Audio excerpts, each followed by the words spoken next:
여기 중국 공영방송 출신의 기자가 중국 방송에서 충격적인 경험담을 공개해 중국 전역이 경악의 도가니에 빠졌다고 합니다.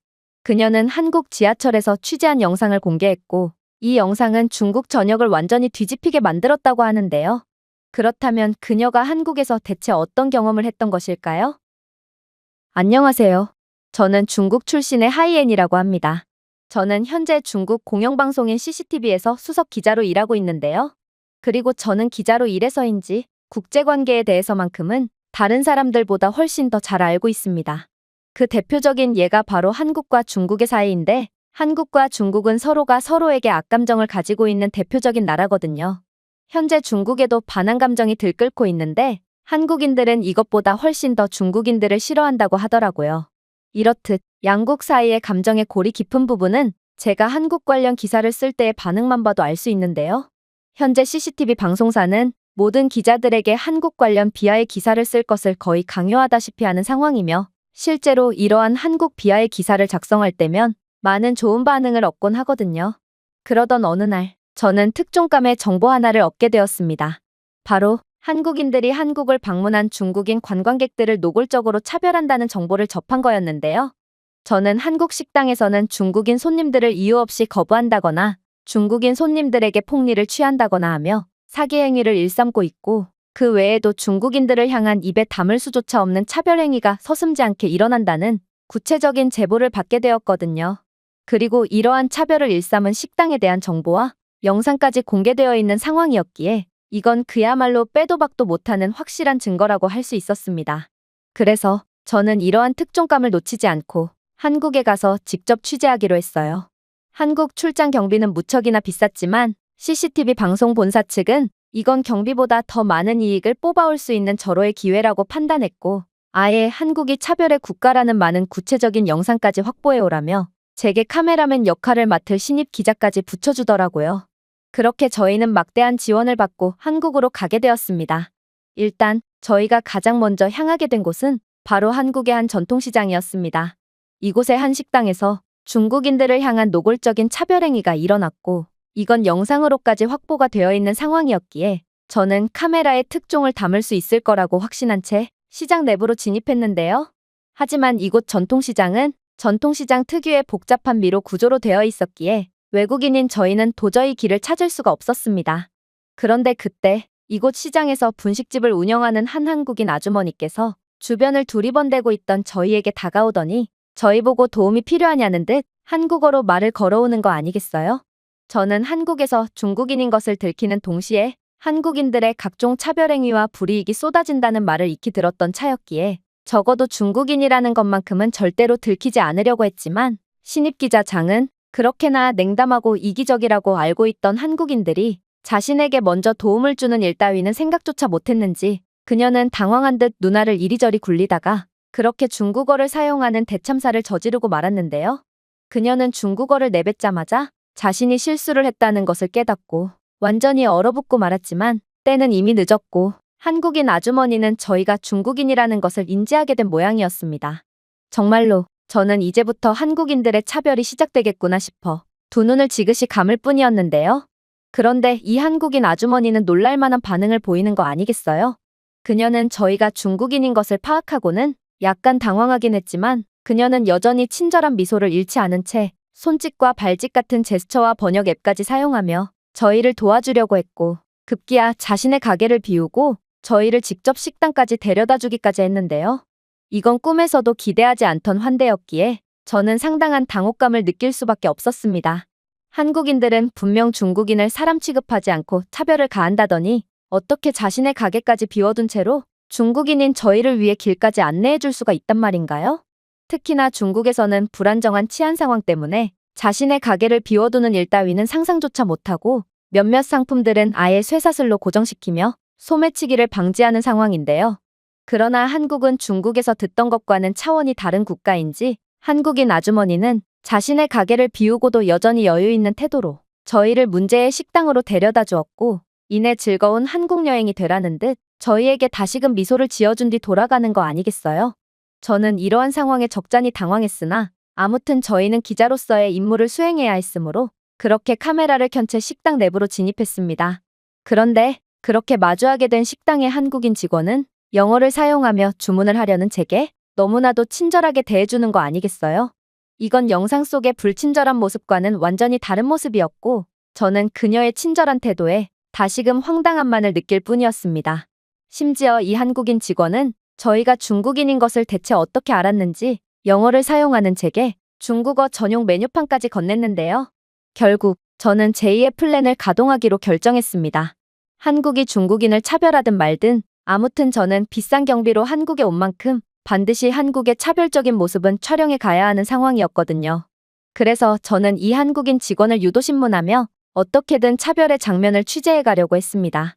그런데 신입 기자장은 순진무구한 얼굴로 제 계획에 완전히 고춧가루를 엎어버리는 거 아니겠어요? 정말 이상하네요. 사실 저희는 중국에서 취재를 나온 기자거든요. 그리고 이곳 식당에서 중국인들을 차별한다는 말을 듣고 그러한 차별의 현장을 취재하러 왔죠.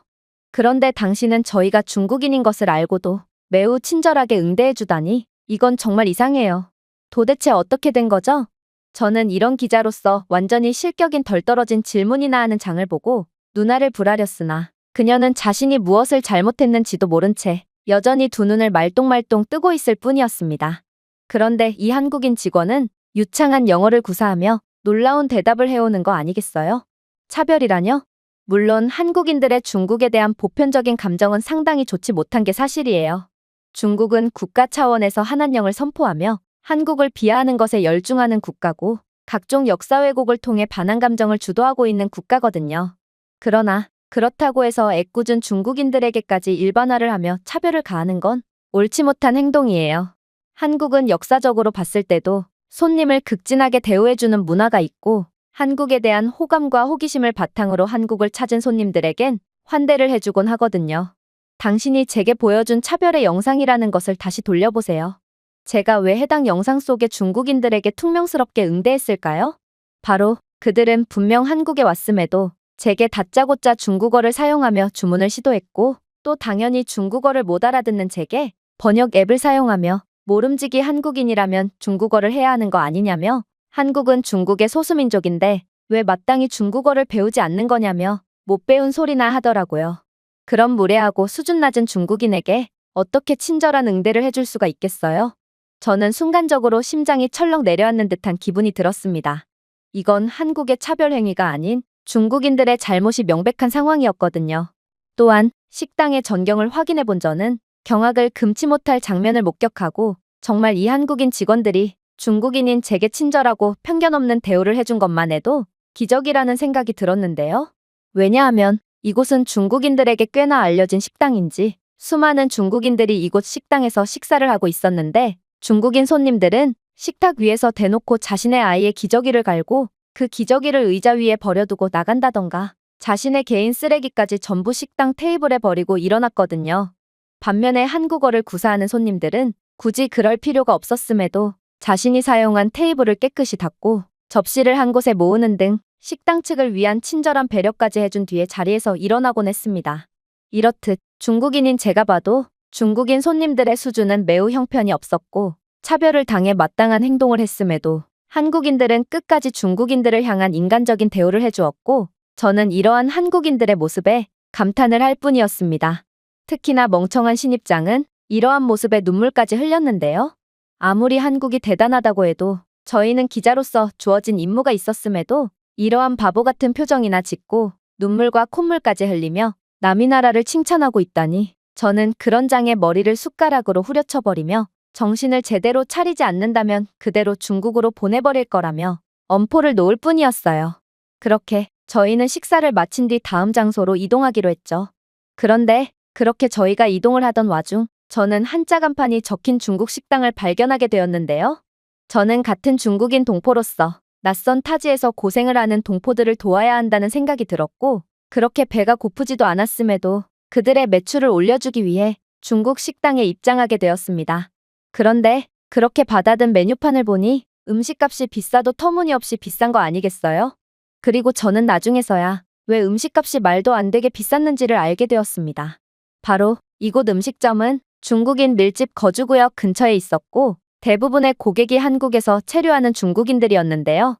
그러니 이곳 식당을 찾는 한국인들이나 다른 국적의 손님들은 대부분 관광객이었고, 이들은 이러한 관광객들을 대상으로만 별도의 비싼 메뉴판을 구성해 놓고 이중 가격으로 식당을 운영하고 있던 거였습니다. 그들은 저희의 잠입을 위한 옷차림을 보고 한국인으로 오해했고, 그들이 저희에게 내민 한국어 메뉴판은 다른 중국인 손님들이 받은 중국어 메뉴판보다 2배나 높은 금액이 책정되어 있었거든요. 이번에도 장은 저희는 중국인에게만 높은 가격을 받으며 폭리를 취하는 한국의 차별적인 모습을 취재하러 왔는데, 오히려 역으로 폭리를 저지르는 중국인 동포들의 모습을 보게 되었다며 눈치 없는 소리나 짓거릴 뿐이었는데요. 결국 저는 장의 팩트 폭격에 완전히 정신이 혼미해지며 천진난만한 표정으로 이러한 중국인들의 사기 행각을 촬영하고 있는 장의 카메라를 신경질적으로 빼앗아버릴 뿐이었습니다. 그렇게 저희는 계속해서 움직였습니다. 하지만 신입 기자 장은 무슨 한국 파견을 여행이라도 온 거라고 생각하는지 계속해서 카페에서 잠시 쉬었다 가자며 한국 길거리가 너무 깨끗한 것 같다며 계속해서 저희의 취재와는 전혀 상관없는 장면에 집중하며 한국에 대한 칭찬 일색을 늘어놓는 거 아니겠어요? 저는 그녀의 말에 계속해서 분노가 치밀어 오를 뿐이었습니다. 왜냐하면 그녀의 한국에 대한 칭찬은 정말로 그럴만했기에 더욱 뼈아팠거든요. 일단 한국의 길거리에는 무인 상점이 가득했는데요. 붕어빵을 판매하는 무인 가판대에는 돈을 계좌로 입금하거나 돈통에 넣고 가라는 문구만 남겨져 있을 뿐 주인은 없는 경우가 흔했는데, 심지어 한국인들은 정말로 그러한 무인 상점에서 음식을 먹고 돈을 놓고 가는 등 지켜보는 사람이 없어도 끝까지 양심을 지키는 놀라운 시민의식 수준을 보여주더라고요. 무인 편의점과 따릉이라고 불리는 무인 자전거 인프라는 또 어떻고요? 한국에서는 이러한 무인 인프라가 너무나도 당연하다는 듯 자리를 지키고 있었고, 한국인들은 그러한 무인 인프라를 보고도 나쁜 짓을 통해 이익을 볼 생각을 하지 않고 끝까지 양심을 지켰는데요.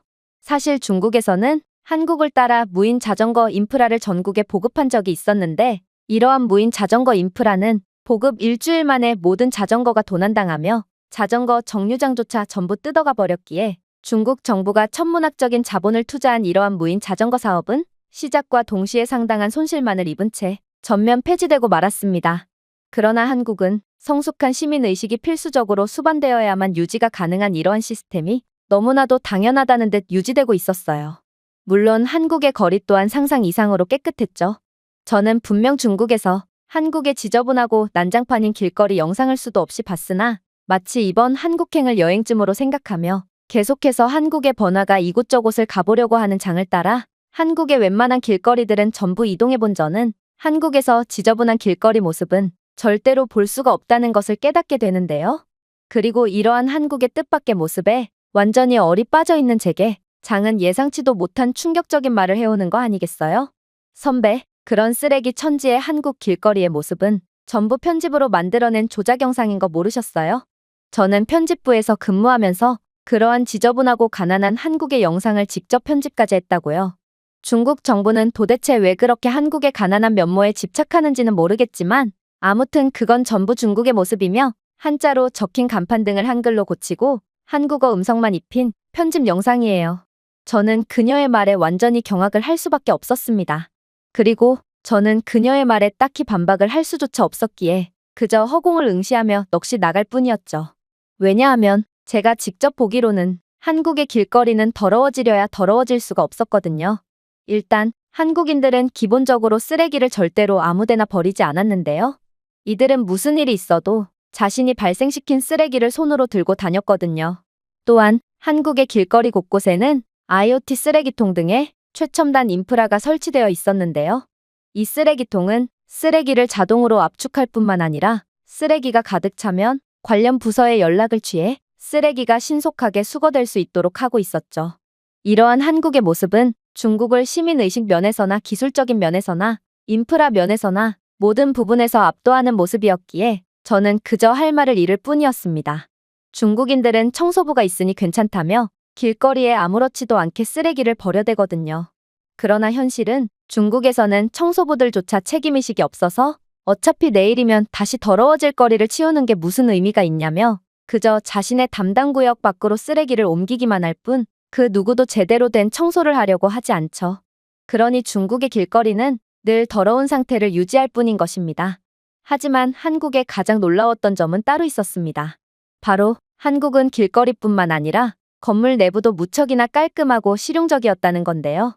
한국의 고층 건물들은 겉모습의 부유한 모습 그대로 내부도 매우 깔끔하고 잘 관리되고 있었을 뿐만 아니라 건물 내부에는 꼭 화장실이 존재했어요. 심지어 한국의 공중화장실은 이러한 번쩍번쩍한 건물 내부뿐만 아니라 공원이나 편의점 등에서도 어렵지 않게 찾아볼 수 있었는데 놀랍게도 이러한 무료 공중화장실은 센서로 작동되는 액체 비누와 휴지, 온수, 그리고 비데 등 중국에서는 호텔 화장실에서도 보기 힘든 시설이 갖추어져 있었기에 저는 이러한 한국의 선진적인 면모에 완전히 기세가 눌리고 말았죠. 사실 중국에도 외관만 보면 매우 그럴듯해 보이는 건물들은 많습니다. 그러나 중국은 겉으로 보이는 부분에만 신경 쓰는 국가로 건물 내부는 청소조차 제대로 안 되어 있으며 중국 건물에는 아예 화장실 자체가 없는 경우가 대부분인데요. 왜냐하면 중국의 공중화장실은 관리 자체가 매우 힘들기 때문입니다.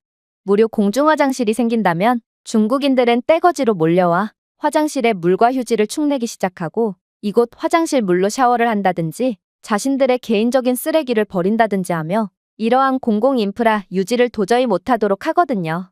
그러나 한국은 생각보다도 훨씬 더 선진국이었고 아무래도 한국은 이미 상당한 선진국이라는 것을 이미 알고 한국에서 후진적이고 차별적인 면모 따위는 절대로 포착할 수 없을 거라는 것을 눈치채고 그저 설렁설렁 취재를 이어나갈 뿐이었던 것 같았습니다. 하지만 제 커리어까지 달려있는 이러한 한국 취재에서 저는 이렇듯 무기력한 모습만을 이어나갈 수는 없었습니다.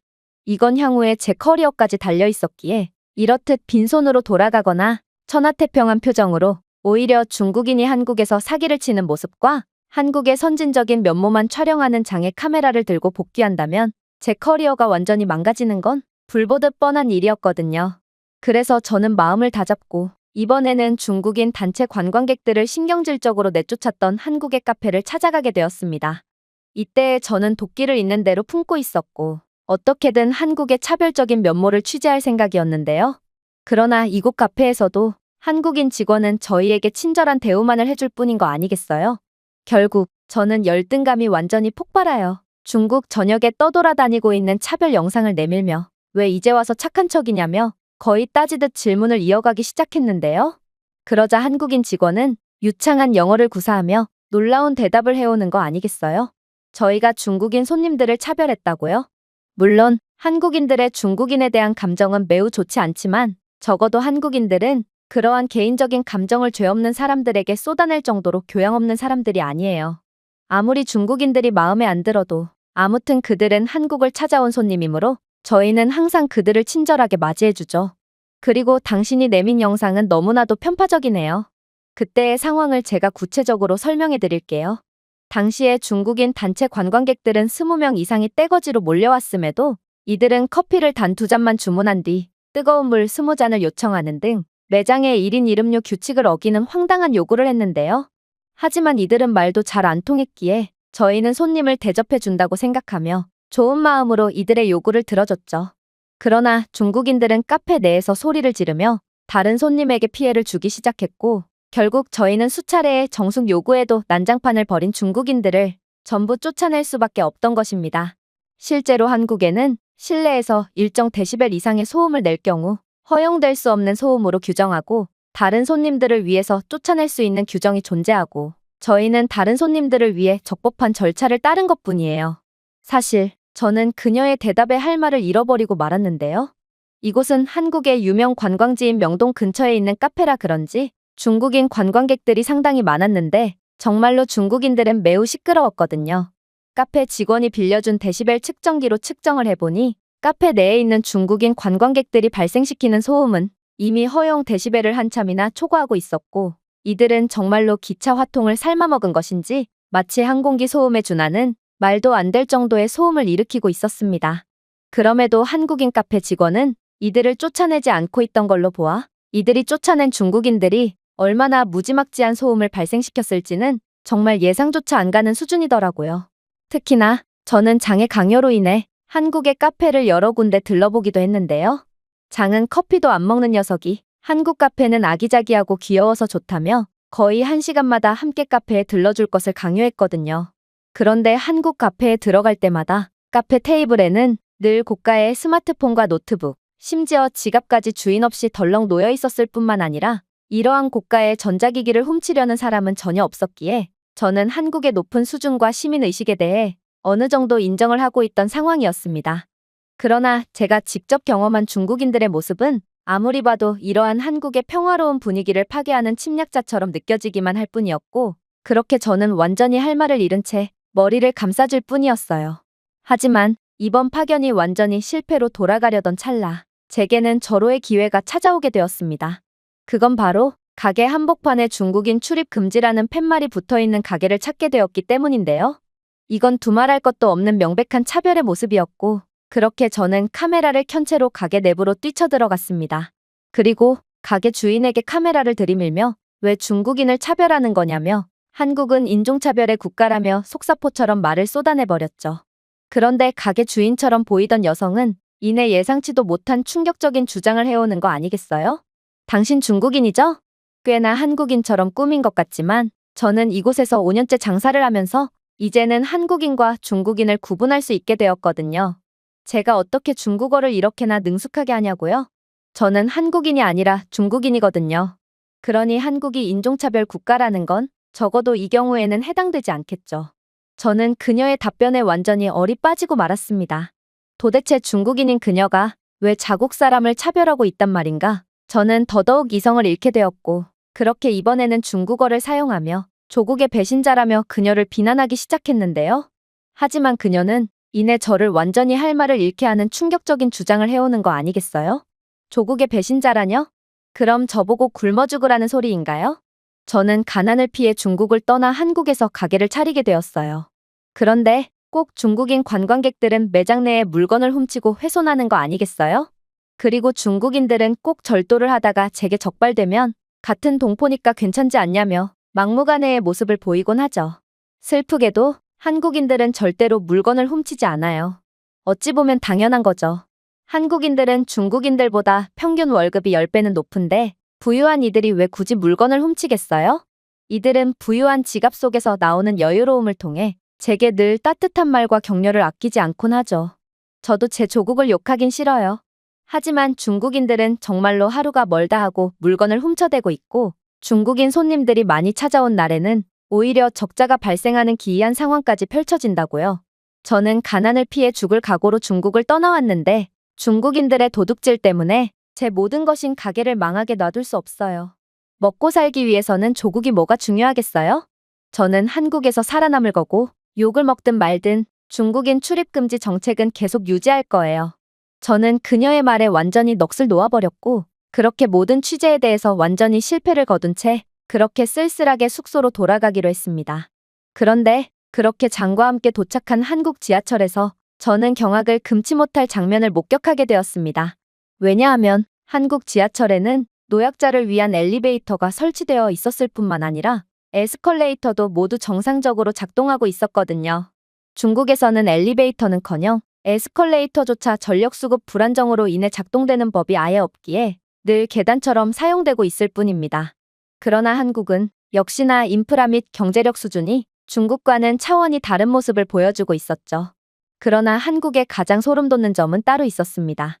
바로 장이 외마디 비명소리를 질러대기에 뭔가 싶었는데, 그녀는 한국은 지하철 내부에 도서관이 있다는 도저히 말이 안 되는 소리를 해왔거든요. 그런데 그렇게 장이 가리키는 도서관에 도착한 저는 도저히 봐선 안 될 장면을 목격하고 완전히 넋을 놓아버리고 말았습니다. 왜냐하면 한국 지하철에는 정말로 도서관이 설치되어 있었을 뿐만 아니라 이에 한술 더 떠 이곳 도서관은 무인으로 운영되고 있었기에 지하철을 이용하는 승객들은 너무나도 자유롭게 자투리 시간에 책을 읽을 수 있게 되어 있었거든요. 저는 이건 도저히 불가능한 시스템이라고 생각했고, 이곳 무인 도서관은 결국 누군가 전부 책을 훔쳐가버려 도저히 한 달 이상 유지가 불가능할 거라고 확신했는데요. 그러나 장이 가리킨 무인 도서관 한편에는 웬 QR코드가 존재했고, 이 QR코드를 스캔하니 이곳 무인 도서관의 정보가 낱낱이 공개되어 있는 거 아니겠어요? 그리고 이곳 무인 도서관의 도서 회수율은 100%가 넘어가고 있었고, 이 말은 한국의 시민들은 책을 양심껏 전부 반납할 뿐만 아니라 오히려 자신의 책까지 기부하는 놀라운 선행을 베풀고 있다는 뜻이었기에 저는 그저 할 말을 잃고 완전히 까무러칠 수밖에 없었습니다. 도대체가 한국은 어떻게 되어 먹은 국가란 말인가? 저는 중국의 수준을 아득히 뛰어넘어버린 한국의 모습에 이 나라에서 후진적인 모습을 포착하는 건 도저히 말이 안 되고, 장의 말대로 중국에서 영상으로 떠돌아다니는 한국의 후진적이고 차별적인 모습 또한 전부 조작된 영상일 뿐이라고 확신하게 되었는데요. 그렇게 저는 한국에서 완전히 주눅이 든 채 쓸쓸히 지하철 승강장으로 이동할 뿐이었습니다. 그런데 저는 한국 지하철에 탑승하자마자 도저히 믿기지가 않는 경험을 하게 되었죠. 일단 저희는 온갖 카메라 장비들을 전부 들고 다녀야 했기에 산더미만한 가방을 메고 있었는데요.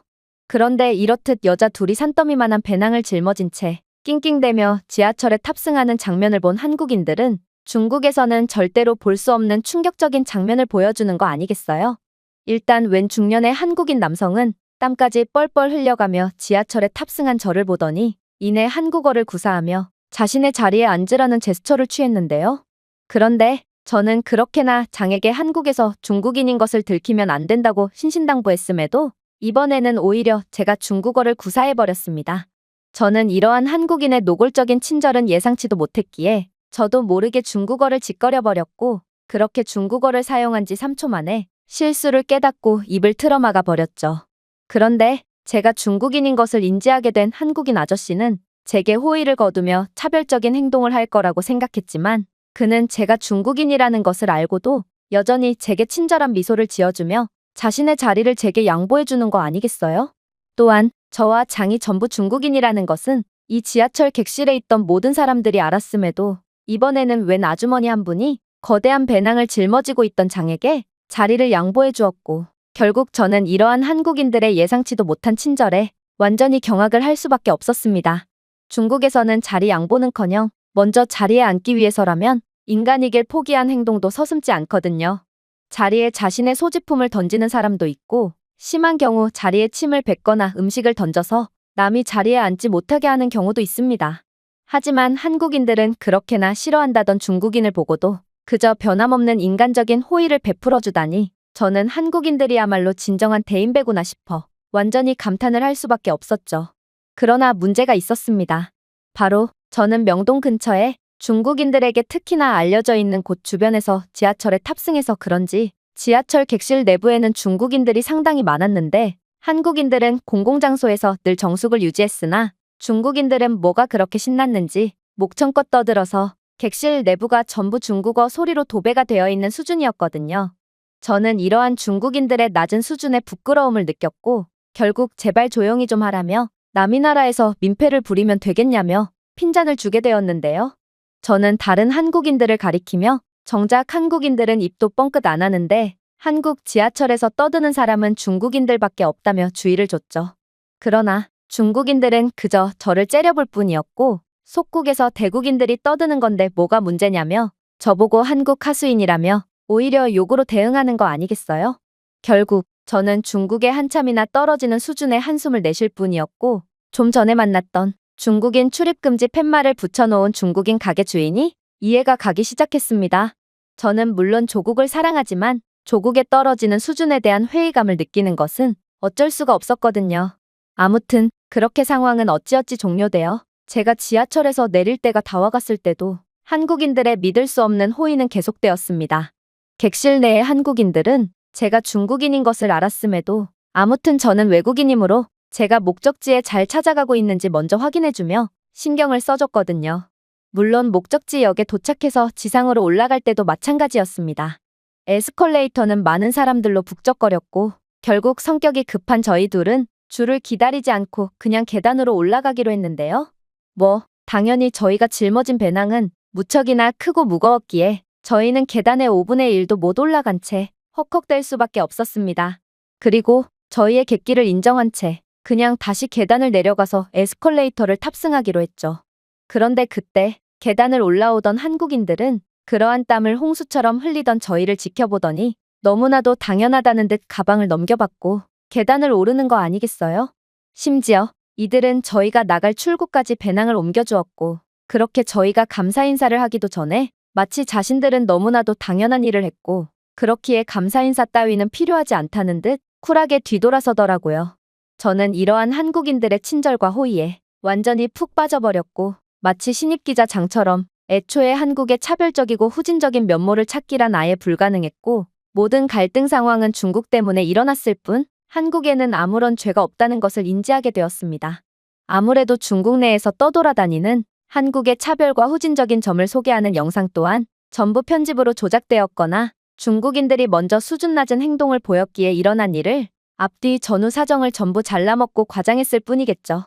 그리고 양국의 수준 차이를 보니 이러한 오해와 갈등 상황은 100% 중국인의 잘못으로 일어났을 것이 분명했기에 저는 그저 미안함과 민망함에 얼굴이 새빨개지며 그저 고개를 푹 숙일 뿐이었습니다. 최근 독일의 공영방송에서 한국에 관한 충격적인 영상이 공개되었고 이 영상은 독일 전역을 경악의 도가니로 만들어버렸다고 합니다.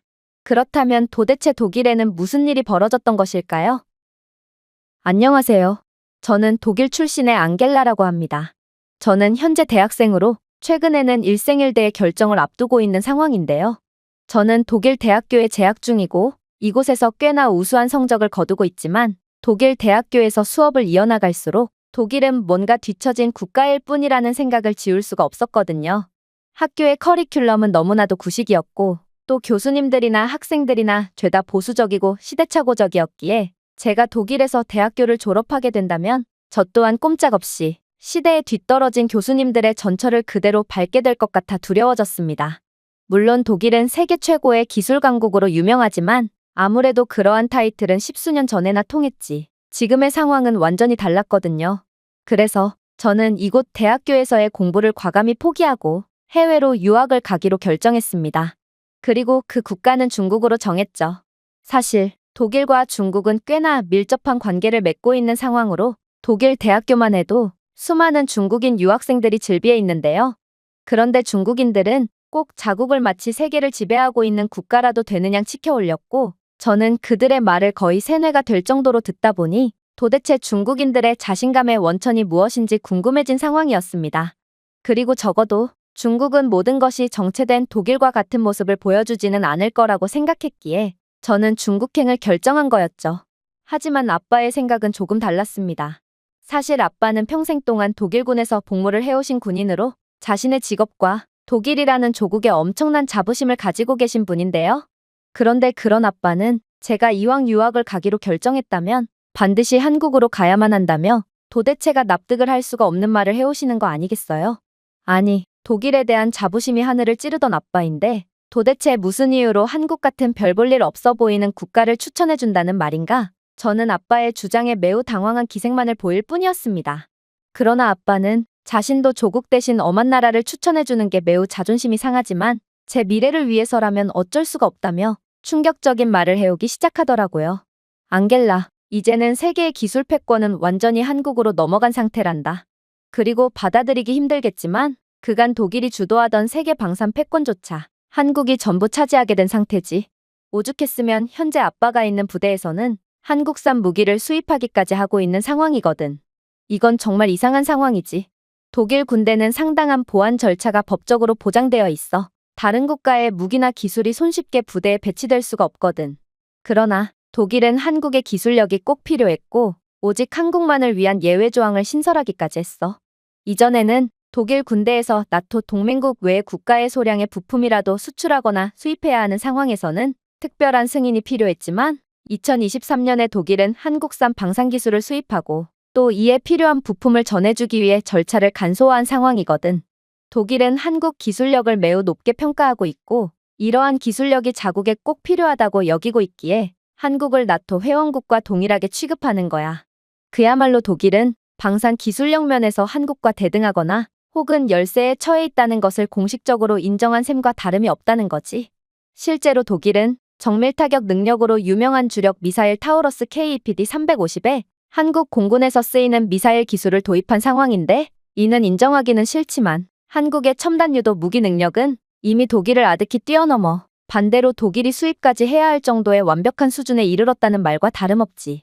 독일이 다른 유럽 국가들 대신 한국과 협력하기로 한 결정은 한국의 우수한 엔지니어링과 신뢰성을 여실히 보여준다고 할 수 있고 이는 한국의 방산 기술의 경쟁력은 이미 우리의 상상을 초월할 수준에 이르렀다고 할 수 있다는 거야.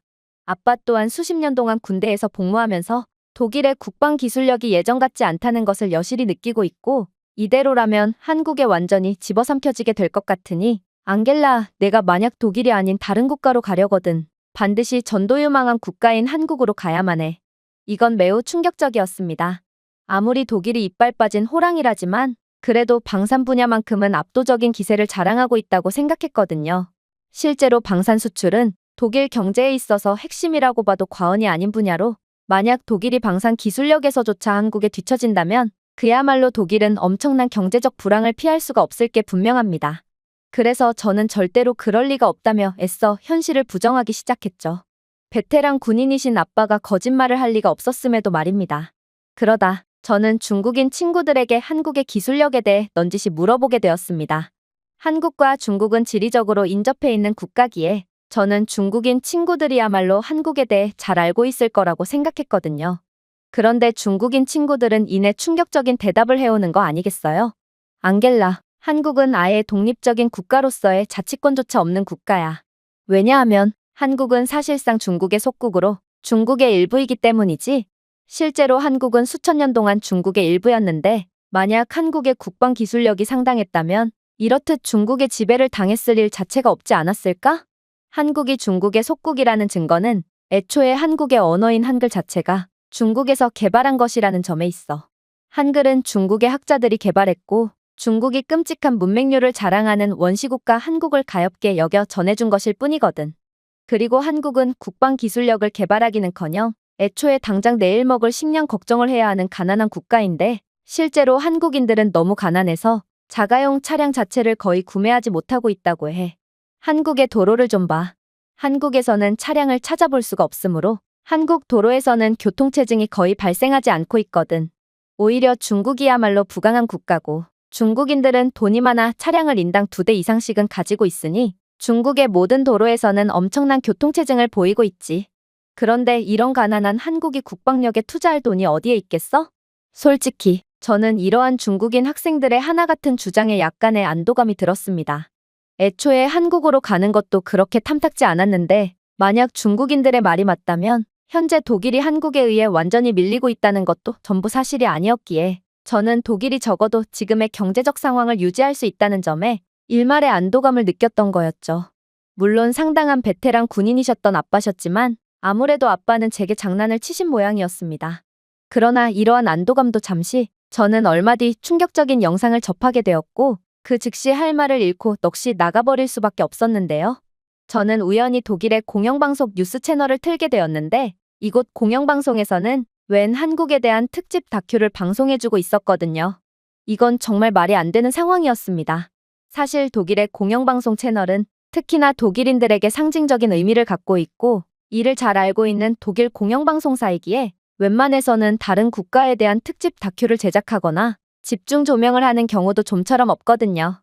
하지만 이번 다큐에서는 만약 독일이 한국을 따라하지 않는다면 독일은 10년 내로 그간 쌓아온 모든 부를 전부 반납하고 망해버리고 말 거라는 도저히 믿기지가 않는 방송을 해오는 거 아니겠어요? 특히나 독일 진행자의 첫마디는 제게 더욱 충격적으로 들려왔죠. 한국은 정말 특별한 국가입니다. 세계 역사상 한국 같은 국가는 좀처럼 찾아볼 수 없었거든요. 일단 한국은 자신들 옆에 있는 중국 등의 강대국들에 비한다면 매우 조그마한 국가임에도 5,000년 동안이나 주권을 지켜온 점부터가 매우 놀랍습니다. 보통 작은 국가들은 근처의 거대한 국가들에게 흡수되며 그대로 사라지는 것이 순리지만, 한국은 그러한 순리를 거부한 채 중국 같은 거대한 국가의 침입을 끝까지 막아내며 오히려 지금은 그러한 거대한 국가보다도 강력한 모습과 위상을 자랑하고 있거든요. 심지어 거대한 국가들 사이에서 살아남은 몇 안 되는 국가들은 필연적으로 그러한 거대 국가들의 엄청난 영향을 받거나 경제 및 문화적으로 종속되어 있는 경우가 대부분이지만, 한국은 중국과 완전히 독립적인 특성을 띠고 있죠. 일단 이들의 문화부터가 그렇습니다. 사실 중국은 세계 최악의 문맹률을 자랑하고 있지만 한국의 독자적인 언어 한글은 세계에서 가장 우수하다는 평가를 받고 있는 상황이며, 한글 덕분에 한국의 문맹률은 세계 최저 수준을 기록하고 있거든요. 한글은 1443년 세종대왕에 의해 과학적으로 구조화되고 중국의 한자와 무관한 완전히 독특한 음성 체계로 발명되었기에 한국은 중국처럼 엄청난 문맹률의 저주에서 벗어날 수 있던 것입니다. 또한 서기 612년에 벌어진 살수강 전투를 참고해 본다면 한국은 중국의 대규모 병력을 완전히 격퇴하며 아예 거대한 제국 자체를 붕괴시켜버리기까지 했는데요. 그 밖에도 한국은 중국의 여러 차례 침략을 전부 다 막아내며 주권을 지켰고, 이건 한국은 강대국 사이에 끼어있는 다른 국가들과는 완전히 다른 운명을 가졌고 자신의 길을 스스로 개척했다고 볼 수 있습니다.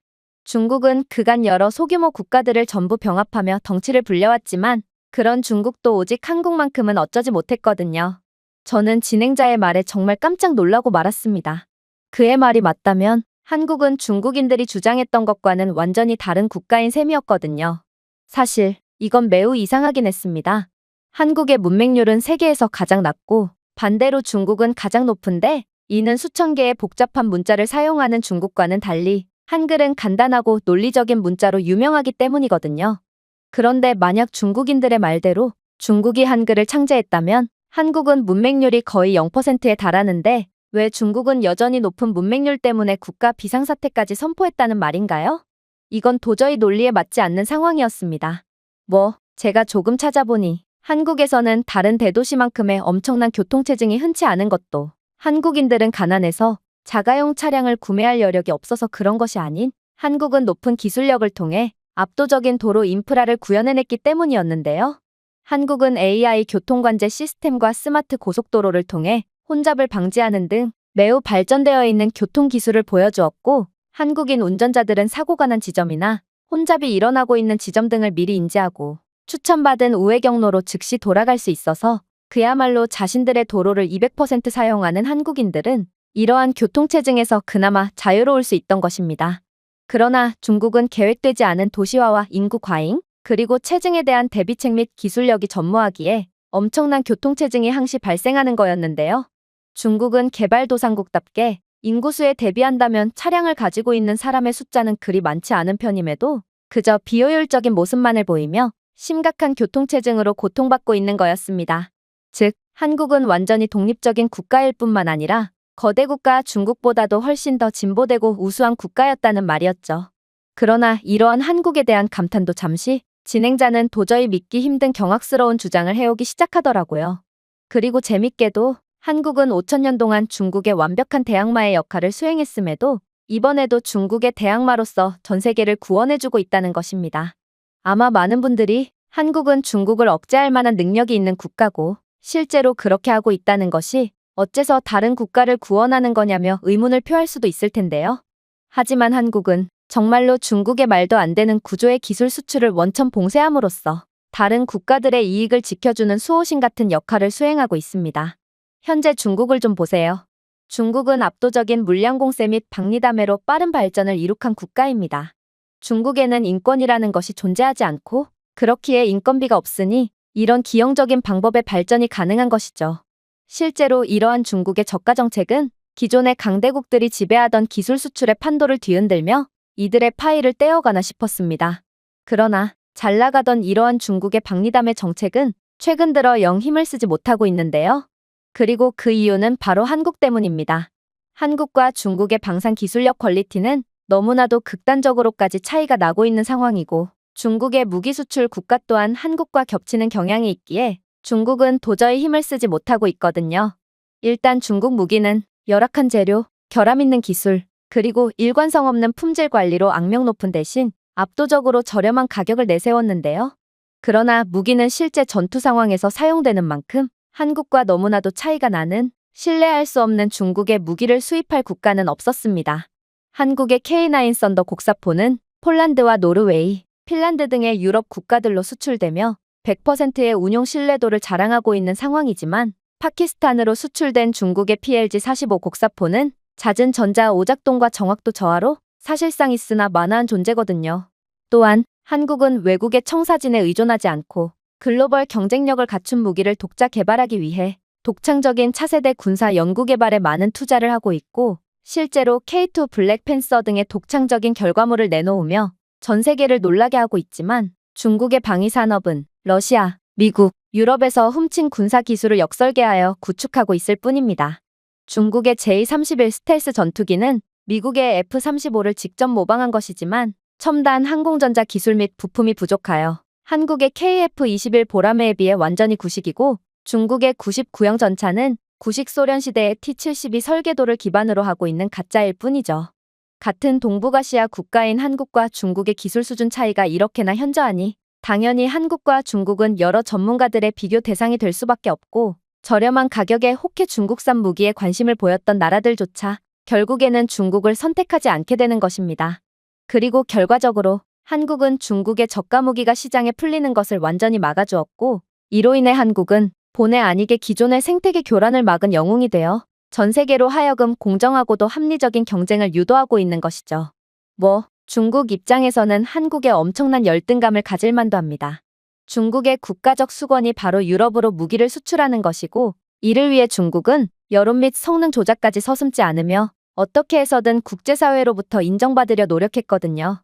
그러나 저비용 대량 생산 무기로 시장에 범람하려는 중국의 전략은 한국의 우수한 기술력, 정밀 제조, 전략적 파트너십, 신뢰성에 가로막히며 완전히 실패했고 결국 한국이라는 벽에 좌절하고 만 것입니다.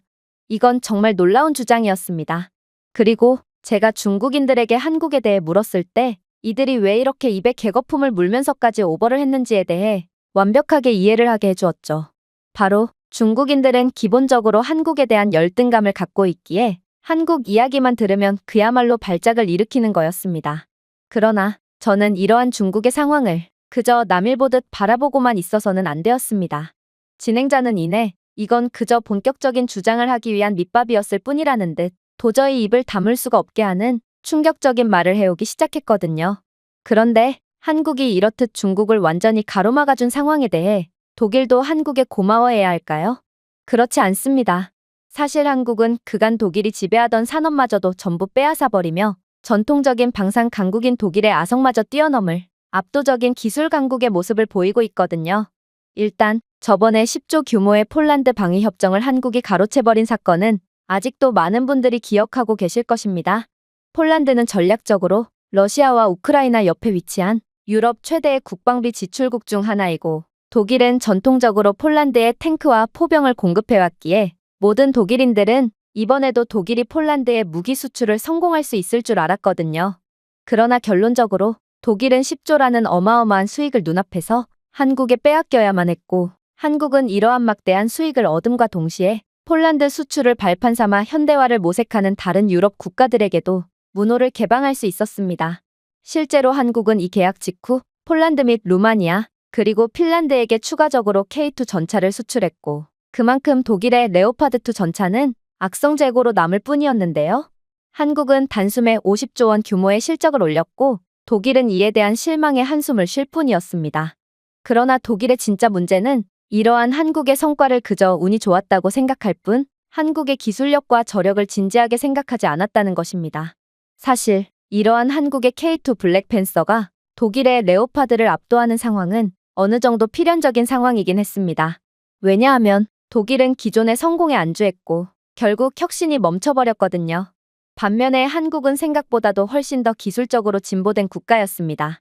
한국의 K2 전차는 독일의 레오파드 전차보다 빠르고 저렴한 데다 더욱 정확하고 안정적인 포성능을 자랑했거든요. 하지만 한국의 가장 소름 돋는 점은 한국은 상대 국가가 원하는 것이 무엇인지를 정확하게 파악하고 실제로 구현하는 무서운 국가라는 점입니다. 일단 폴란드와 루마니아, 핀란드가 기존에 선택하던 독일이 아닌 한국을 선택한 이유는 간단합니다. 바로 이들 국가는 공통적으로 절대로 극복할 수 없을 것 같은 치명적인 한계가 존재했음에도 한국은 그러한 부분을 완벽하게 해결해주는 맞춤형 솔루션을 제공해 주었지만 독일은 이러한 맞춤형 솔루션을 제공하는 데 한계를 보였기 때문이죠. 일단 이들 국가는 혹독한 겨울 기후와 불안정한 지형을 가지고 있다는 자연적인 한계가 존재했습니다. 특히나 폴란드는 극심한 겨울 날씨를 겪고 있으며 기온이 섭씨 마이너스 20도 이하로 떨어지면서 폭설과 얼음 축적이 발생하고 있죠. 그러나 독일의 레오파드2 전차는 엔진 고장과 기동성 문제로 인해 추운 날씨 조건에서 고전하는 것으로 악명 높은데요. 또한 벨라루스와 우크라이나 근처의 폴란드 동부 전선은 불안정하고 진흙탕 같은 지형을 가지고 있어 기동성이 뛰어난 탱크가 필요하지만 레오파드는 독일의 지형인 평지 조건 하에서만 뛰어난 성능을 보일 뿐입니다. 하지만 이러한 상황 하에서 한국의 K2 탱크는 믿을 수 없는 모습을 보여줬죠. 한국은 K2 전차를 운용하는 국가의 환경에 맞춘 업그레이드를 제공해 주었고, 실제로 이러한 개량된 K2 전차는 첨단 콜드 스타트 엔진 시스템으로 개조되어 극한의 온도에서도 원활한 작동을 보장했으며, 한국은 폴란드의 불안정한 지형에서 우수한 오프로드 이동성을 위해 강화된 서스펜션 시스템을 도입했기에 어떠한 상황에서도 안정적인 움직임을 보장했습니다. 사실 독일 입장에서는 꽤나 억울할 수도 있습니다. 전차라는 무기 자체가 원래 영하의 온도나 극한의 조건 하에서는 사용하기 어려운 무기거든요. 즉, 이건 한국이 미친 기술력을 보여준 거지 딱히 독일의 기술이 열악한 것도 아니라는 소리입니다. 그래서 독일은 곧바로 이의를 제기하며 각종 방산 전문가들에게 한국의 K2 전차에 대한 의뢰를 맡기게 됩니다. 독일은 한국이 성능 조작을 했다고 확신했고, 이를 만천하에 공개함으로써 무너진 자존심을 되찾아오려는 의도였던 것이죠. 그리고 이러한 구체적인 조사 결과 충격적인 결과가 드러났죠. 바로 극한의 겨울철 테스트에서 한국의 K2 전차는 섭씨 -30도에서도 정상적으로 작동한 반면 독일의 레오파드2는 영하의 온도로 내려가자 즉시 엔진 오작동이 반복되었거든요. 그리고 K2 전차는 레오파드2와 달리 얼어붙은 강과 깊은 눈까지 통과하며 지켜보던 모든 사람들의 눈을 의심케 만들었습니다. 즉, 독일은 괜히 이를 키운 까닭에 한국의 압도적인 기술 수준만 전 세계에 홍보해준 셈이었고, 이로 인해 독일은 기존의 계약마저 추가적으로 한국에 빼앗기며 완전히 망신살을 사게 되었죠. 물론 유럽 대부분의 국가들은 소련 시대의 구식 철도 인프라를 가졌다는 점도 더더욱 K2 전차를 우위에 있게 만들었습니다. 독일의 레오파드2 전차는 자국의 실정에만 맞췄기에 융통성 없이 무거워서 도저히 구식 철도로는 운반을 할 수가 없거든요. 그러나 한국은 이에 대한 맞춤 설계를 통해 개조된 버전의 경량 K2 전차를 공개했고, 전차 운송 경로를 최적화한 첨단 물류 관리 소프트웨어까지 제공하는 천재적인 전략을 선보였습니다. 그리고 폴란드는 K2를 선택함으로써 독일의 더 무거운 탱크에 필요했던 사실상 불필요한 철도 개조 비용을 10조 이상 절감할 수 있게 되어 오히려 한국 무기를 대규모로 구매하고도 한국에 감사를 표하는 아이러니한 상황이 연출되고 있는 상황이죠. 저는 진행자의 말에 경악을 금치 못하고 말았습니다. 한국은 그저 별 볼 일 없는 국가라고 생각했던 저였지만 한국은 기술력뿐만 아니라 협상력, 그리고 융통성까지 겸비한 도저히 현실과는 동떨어진 것처럼 보이는 완벽한 국가였거든요.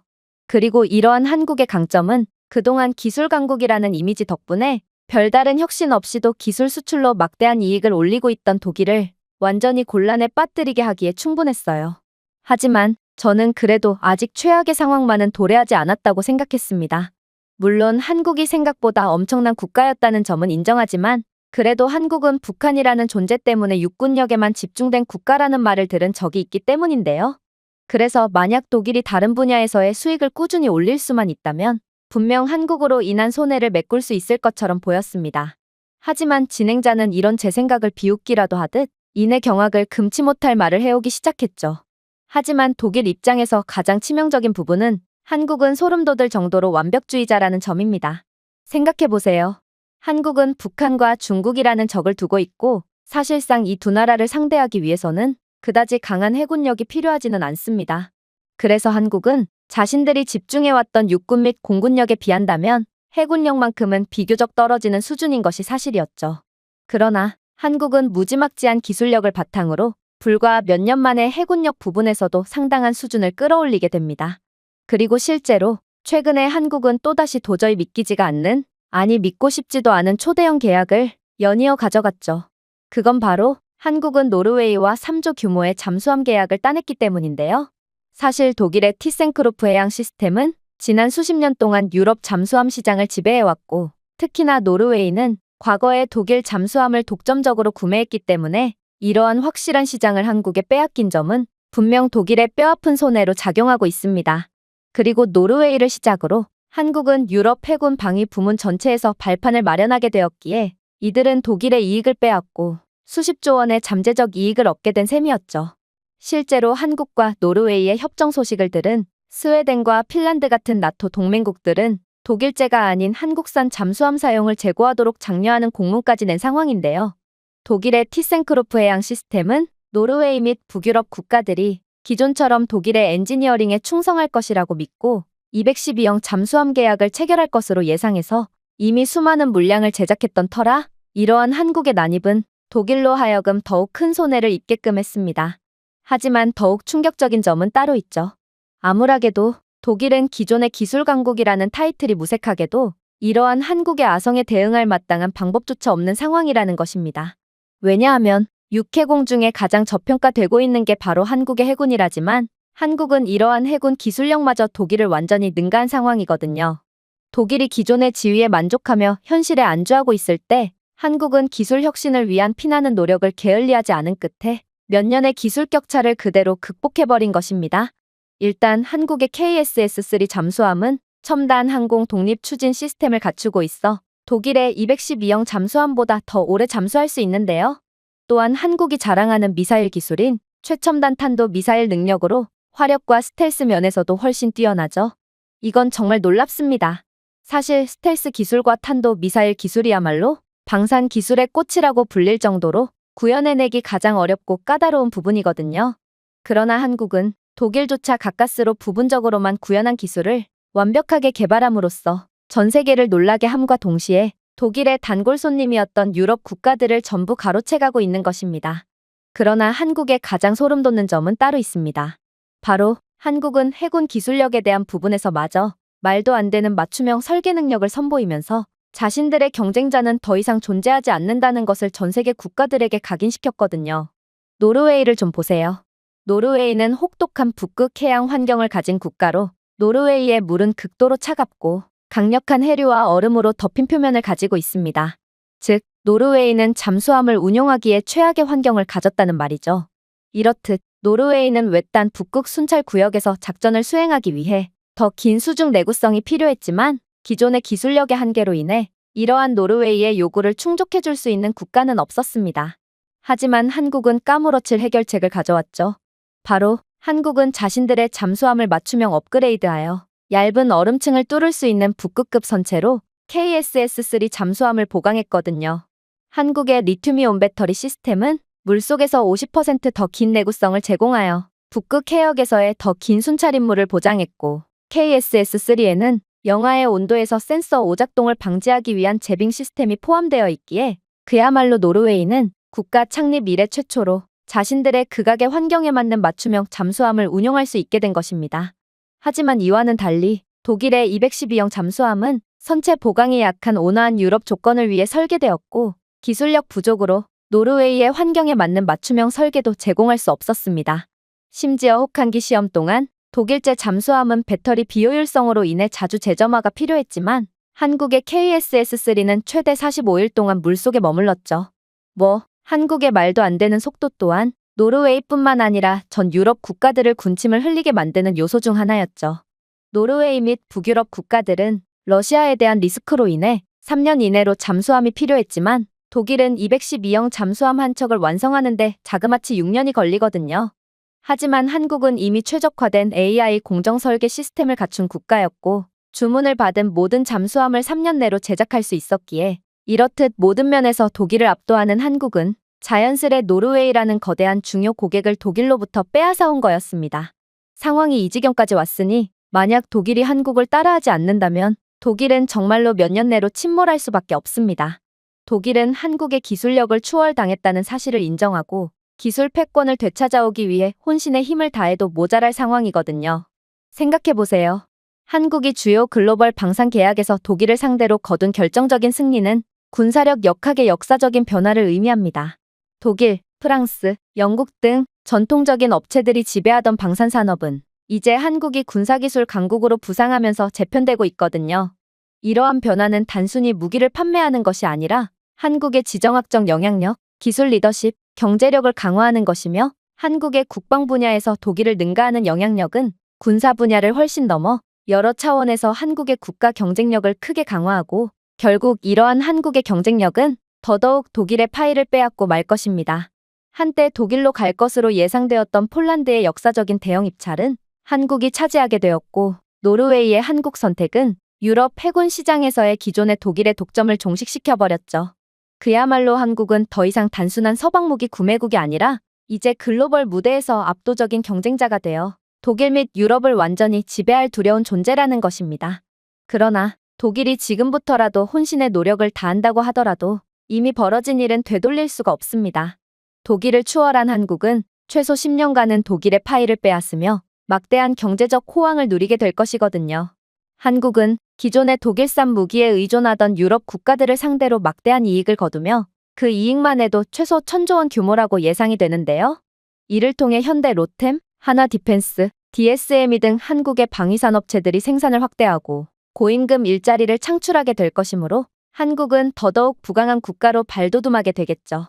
가장 두려운 부분은 한국은 대표적으로 성공에 안주하지 않는 국가로 늘 그렇듯이 벌어들인 돈 전부를 또다시 R&D 투자에 사용하며 한국은 AI 기반 전투 시스템, 자율전차, 첨단 미사일 방어 등 차세대 군사 기술에 더 많은 투자를 할 수 있게 될 것이라는 것입니다.